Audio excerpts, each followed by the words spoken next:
Greetings and welcome to the 17th episode of the Reconnect podcast and TV show. Today we are here at Njays Family Restaurant and we have the distinguished guest Tokiso Nthebe. Greetings and welcome to the podcast. Thapelo, thank you so much for having me, and good hello to the Reconnect family. It's good to be here. Hello. Well, I've read somewhere you are the digital content creator, author, and financial wellness coach and pension blogger with Njays. Can you share a bit about your journey and maybe how you got into general along the way? Sure. I'm trying to think for now, where can I start? So I am Tokiso TKay Nthebe. He's a Mafting, right? I've never actually said that on camera, but so I think I am a man of many talents, and I've always been at different times and seasons of my life. So I get bored very easily doing the same thing. So in order to mitigate and manage that boredom, I get involved in a lot of things. And I've always been very energetic. I've always been very trailblazing, if you will. I've always wanted to chart my own path in different areas and so on and so forth. So from Mafeting, I went to boarding school in South Africa from grade 1 all the way up to matric and then varsity. So I came to school in Lesotho. So after varsity, graduated, came back to Lesotho, and then I started my career in the banking industry. So school, I studied finance, but I was double majoring in tourism. So I'll explain why that's important now later on. So I'm a finance graduate, but with a big background in tourism. So I'm a digital creator, I am all of that. I'm a podcaster, right? So I have 2 podcasts. One is on personal finance and the other one is on travel. So that's where the link between the finance and the tourism aspect comes in. So I love to travel. I love to explore new destinations. I love to meet new people. I travel by myself. I travel with friends. I sometimes travel just for the sake of traveling, if I can afford it. Because I think that traveling is such a powerful thing and it will change the way you look at life. But I'm also a finance guy, like a hardcore numbers guy. So I'm a financial advisor by profession. I'm a financial coach.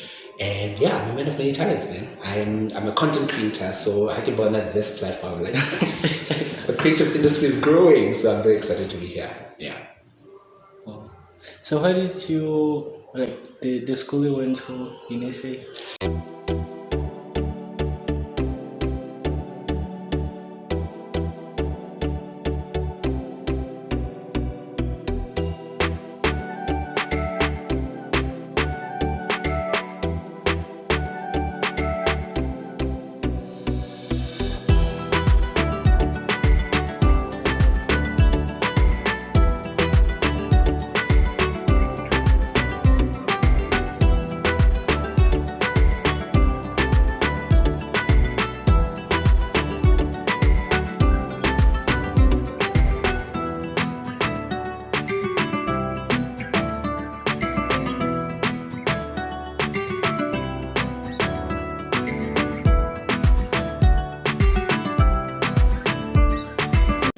The school you went to in SA? So from grade 1, I was in the Free State province in a small town called Thapelo, just outside Mafeting, the border of Mafeting. So I was there from grade 1 till grade 9. And then I moved to a school in Bloemfontein, St. Andrews. It's an all-boys school. And then I went to the University of Pretoria. And then I studied at the University of Pretoria for my first degree, second degree. Then I moved back home, started working at Nedbank Lesotho.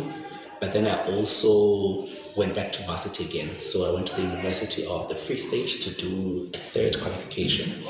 I started work while I was working. Then I went back to the University of Pretoria to do my master's degree in finance, and then I did my last degree with the University of Pretoria, the University of the Free State School of Financial Planning. Yeah. So I'm a nerd by heart, but I'm also a lover of life. Yeah.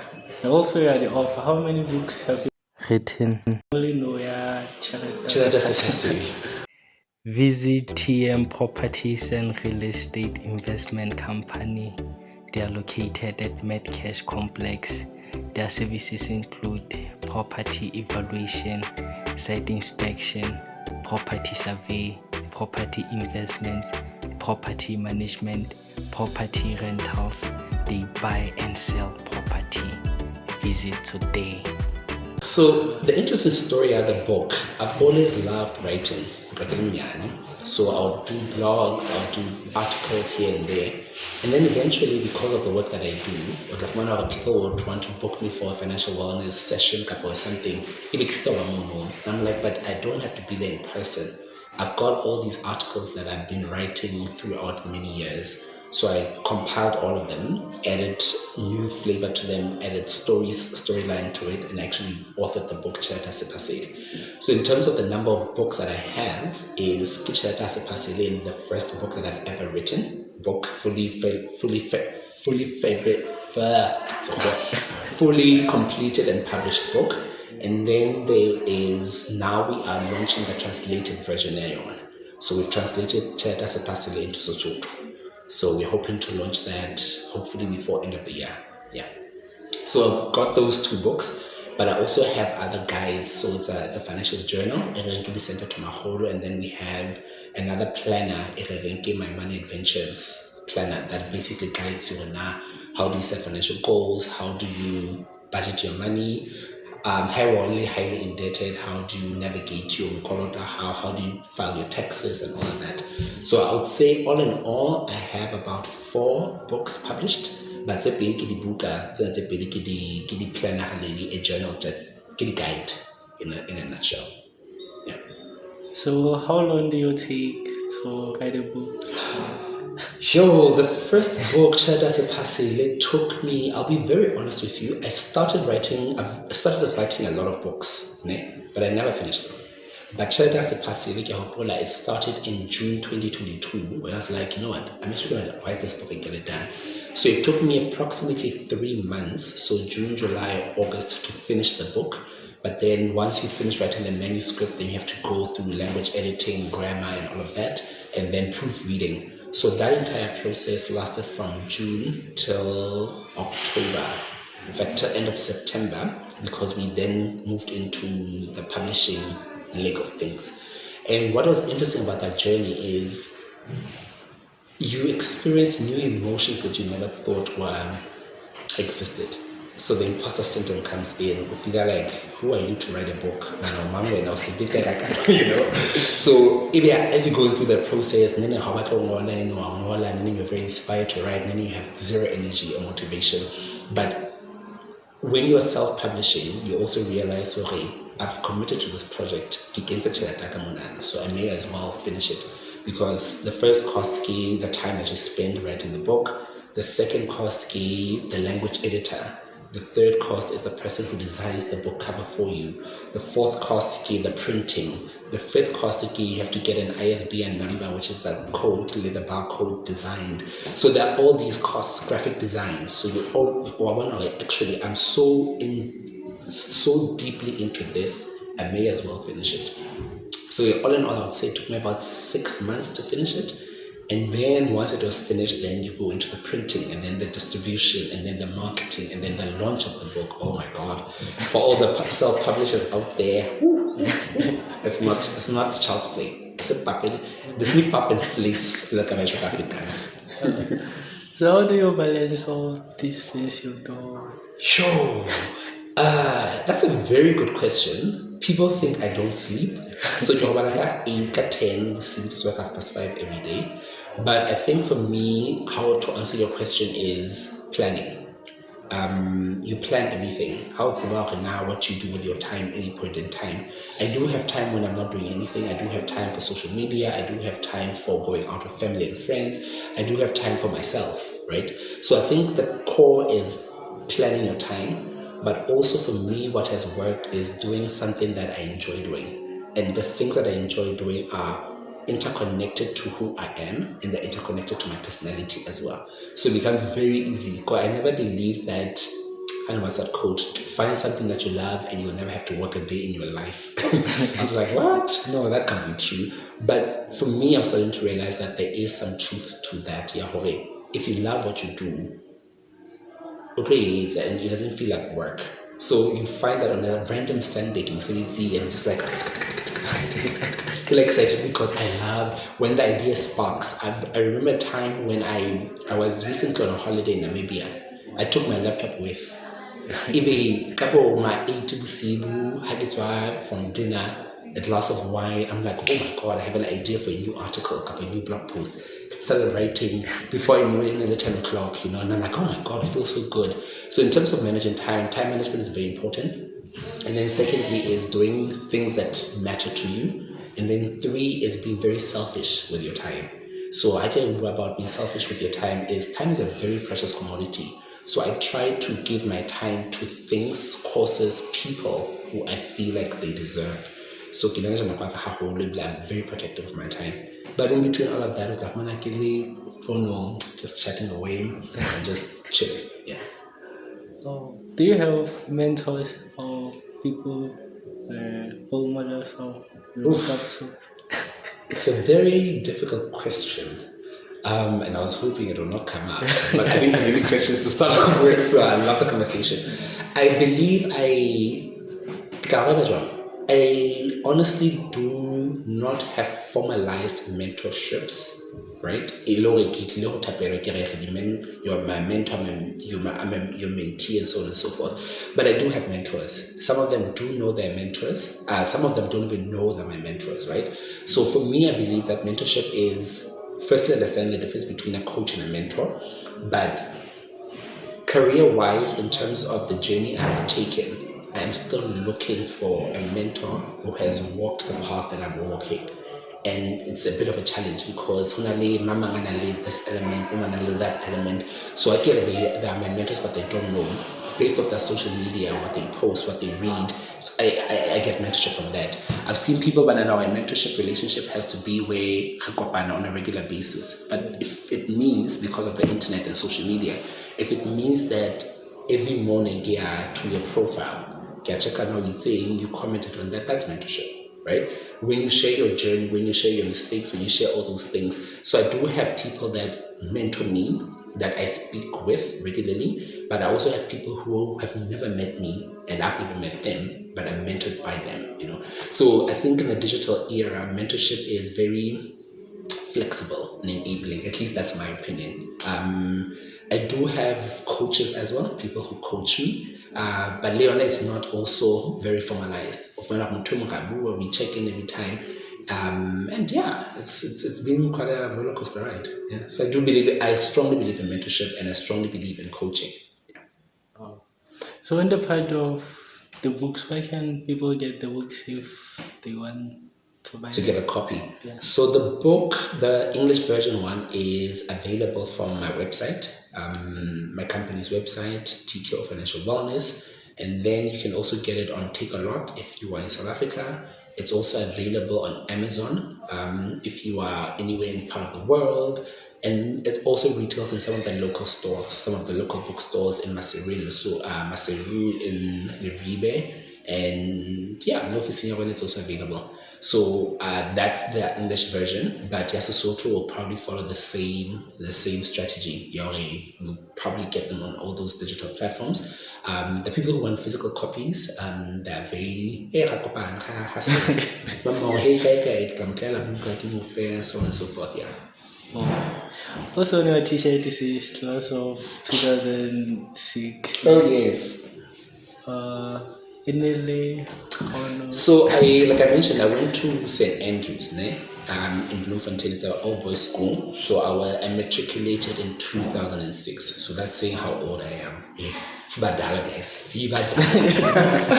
So this was every year the school has a reunion. So this is part of our 10th year anniversary. So matriculated 2006. Our 10th anniversary was in 2016.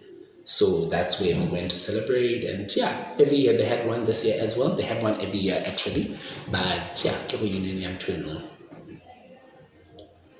Wow. Oh, So on young people, what can you say to them, like who just completed high school and wants to venture into varsity to further studies? So that's a very big question, right? Because you do lots of things, like I think your advice would be valuable. I do. I'm trying to think of now from which perspective I'll answer it. Okay, I'll answer it from this way. We've got time, eh? Yes. In 3 phases, right? The first phase is really young people, whether they're in high school, varsity, and high school, tertiary, high school, secondary, high school, tertiary, and start working or after varsity. So the first pillar that work I what I do for a living, finances, right? A lot of young people know how to make money. A lot of young people are very creative, and a lot of young people know how to spend money. So the first thing I will say to them is, how do you get your money to work for you? Right? So I work on financial literacy. Young people need to really invest a lot of time learning how money works so that money can work for them and get them to where they want to be. They go to vibes, we're not saying don't do that. In between all of that, allocate time to read books, to listen to podcasts, to watch shows that speak about money. Because it's easy to make the money, but it's also very easy to blow the money, right? Young people have what I call time. The younger you are, the more time you have. In the investment world, time is a commodity that can change your life. A young person starting university will take for granted 100 month every month for the next 4 years. You'll be very surprised with the right advice. But now 110 can do what for you, right? So now imagine if it can do that in 4 years, what more can it do in 40 years? So if it's at the time value of money, it will be at the compounding interest. 8th one of the world, where your money starts earning interest and interest and interest and interest. When you leave university, that money can help you start a career, it can help you start a business, it can help you travel, it can help you do so much more. So for me, the thing I would say to young people is, let's look at money very, very differently, because it's such a powerful tool. Yes, right? Or unemployment is high, but there are also opportunities that we need to explore ourselves. But if you're not in the right state of mind, and if you don't understand the power of money, the exchange of money, and how money flows, you'll be left behind, right? Number 2, under the finance pillar is, as much as I advocate for young people learning about money, a lot of young people are on social media platforms, right? On digital platforms. And there's a lot of finfluencers. Finfluencers are finance influencers, people who teach money principles on social media. I want to caution young people to say, those people have made financial education or financial knowledge very simple to follow, right? But you also have to do a bit of work on yourself. There's only so much a person can say in a 59-second video. That does not constitute as financial advice.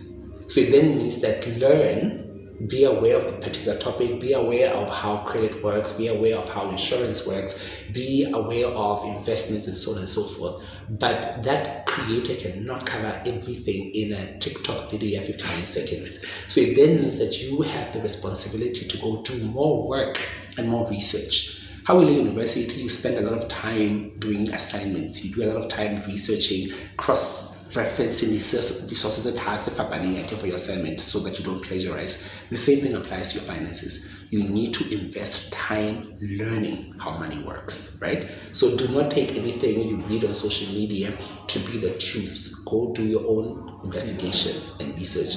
Number 3 is invest in your mental well-being. There's a big relationship between money and mental health. If you don't have money, next night I feel sick, I feel sad, I feel depressed, I feel like it's all sick. I'm like, something is off, you know. So I'm saying you need to take care of your mental health. And if you don't take care of your financial health, it's going to affect your mental health, right? So there's a lot of peer pressure. There's a lot of financial peer pressure. We see people on TikTok, we see people on Instagram living certain lives. It's not true.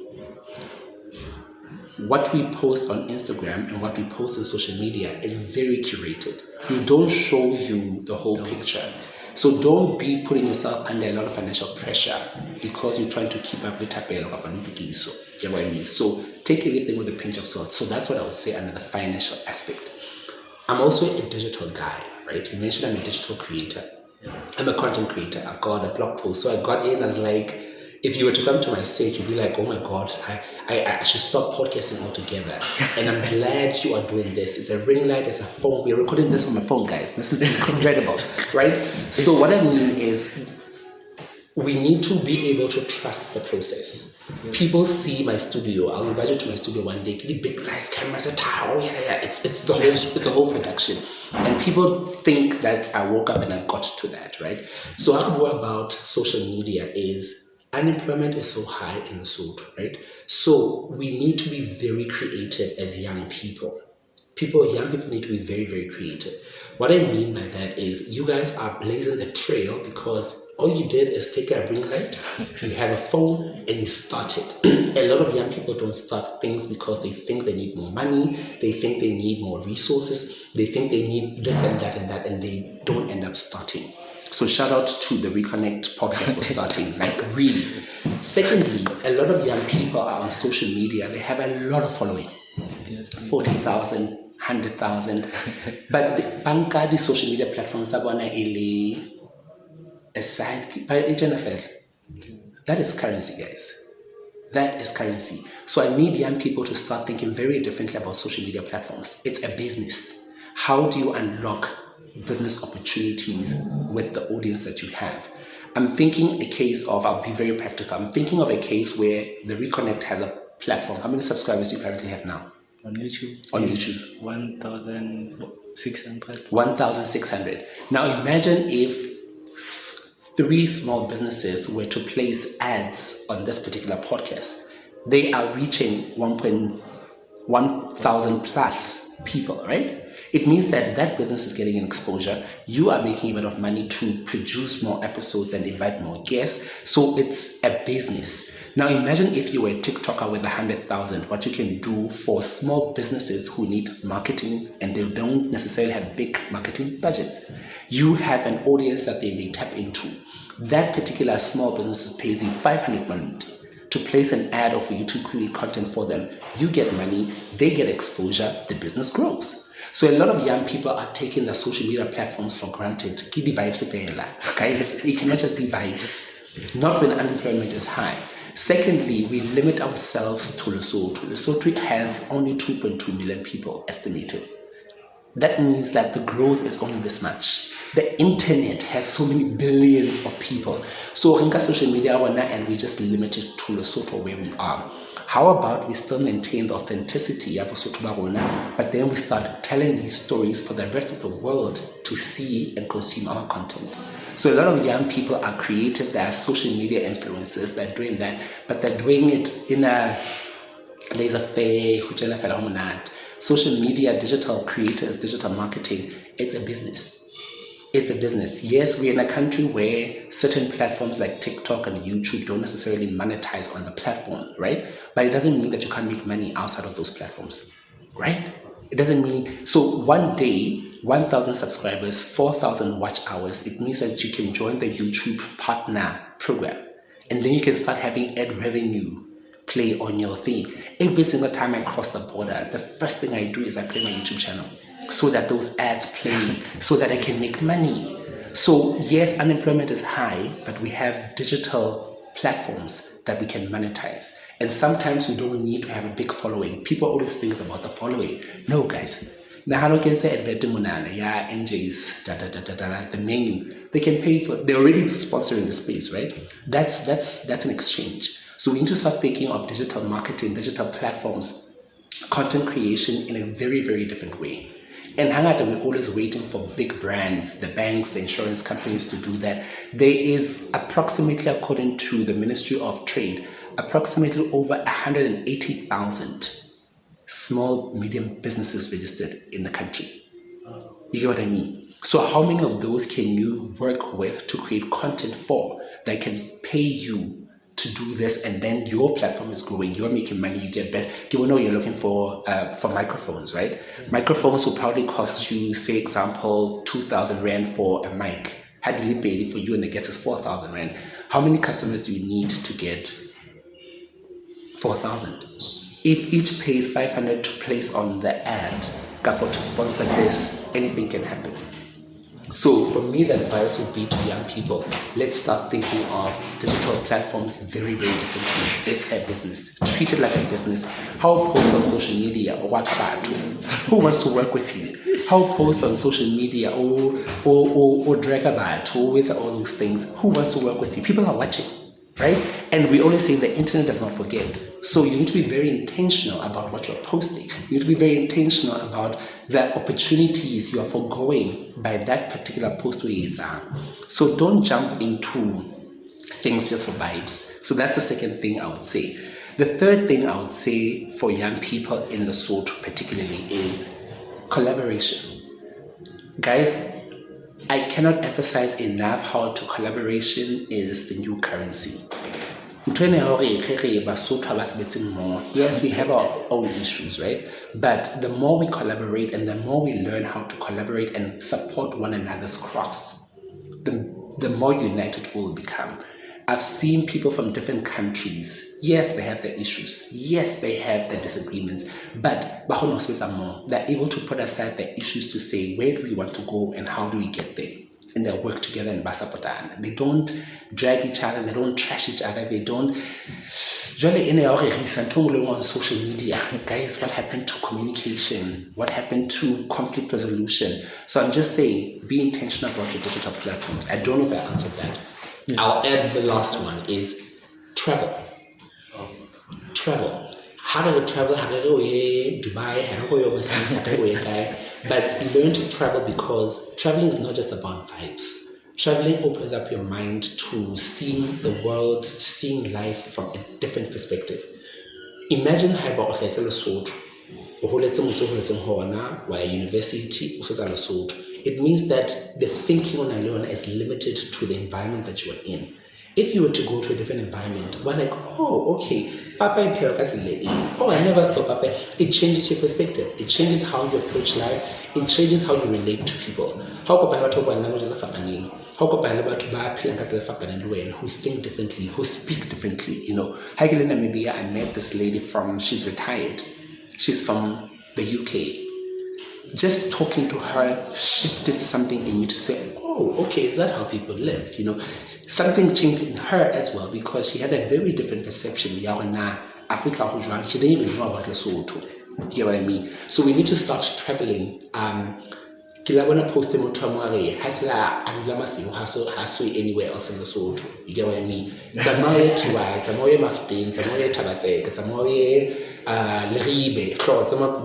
Get to know your country, because from different backgrounds, from different livelihoods. They have very interesting stories to share, and interesting stories that can shape your life in one way. Our helpers, your executives. So it from different walks of life, because it shapes how you think and how you address certain situations. That's what I'll say. Wow. That's a mouthful. So I get paid for a living, guys, so excuse me for talking so much. Yeah. So I can say to parents who have children, because on this digital era. Oh God.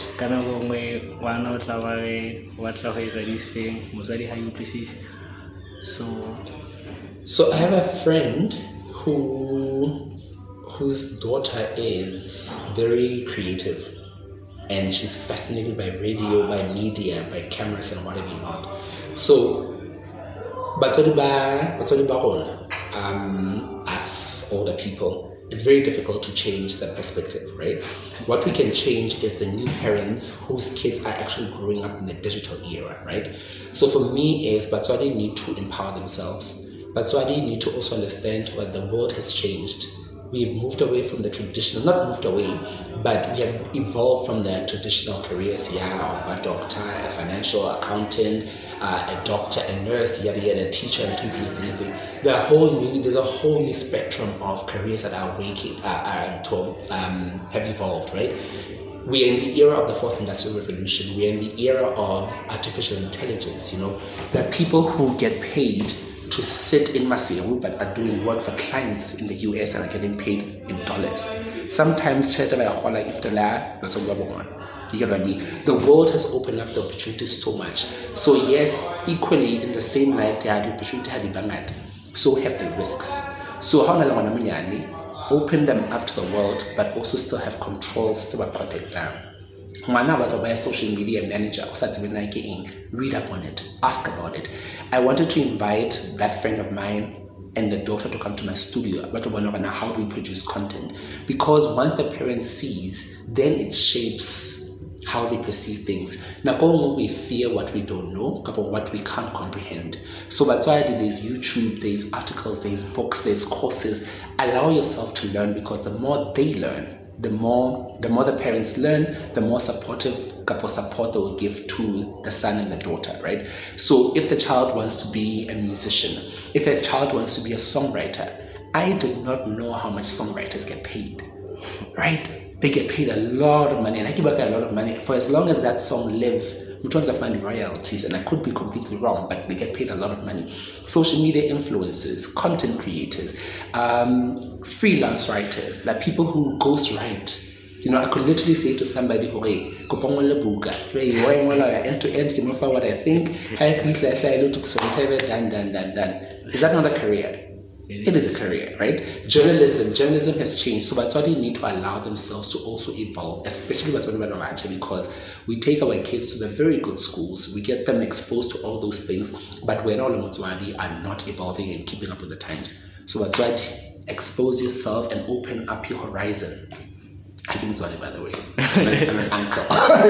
So I always get into trouble with a lot of moms and dads because I'm that cool uncle who's like, yes, you can do this, yes, you can do that. So, but so have I and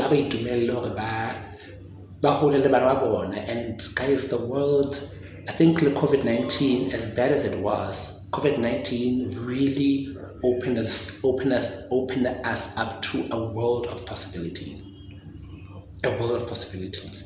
I've seen YouTubers like yourself and me who make so much money in different countries from just doing content and videos. And I give we got a brand deal, I give we got the sponsorship, we just created quality content.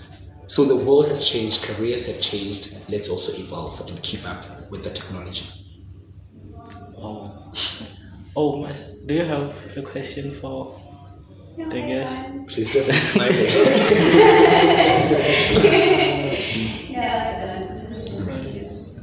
Oh, thank you so much. Is there anything else you'd like to share? I always have something I love to share. I said I do get paid to speak. So guys, please head over to YouTube and like, comment, and subscribe. Subscribing is free. I am a YouTuber. Subscribing is free, does not cost you anything. And if you want to donate to support the production of this particular episode so that Thapelo and the team can keep on creating more content, please do so. But so to at this point in time, not everything happens only on Facebook. So let's move some of that traffic to YouTube so that he can keep creating amazing content. Give this video a thumbs up, a like, drop a comment in the comment section below, and we will see you on the next one. I'm a YouTuber, I'm a podcaster, so yeah, please also plug my stuff in the content below because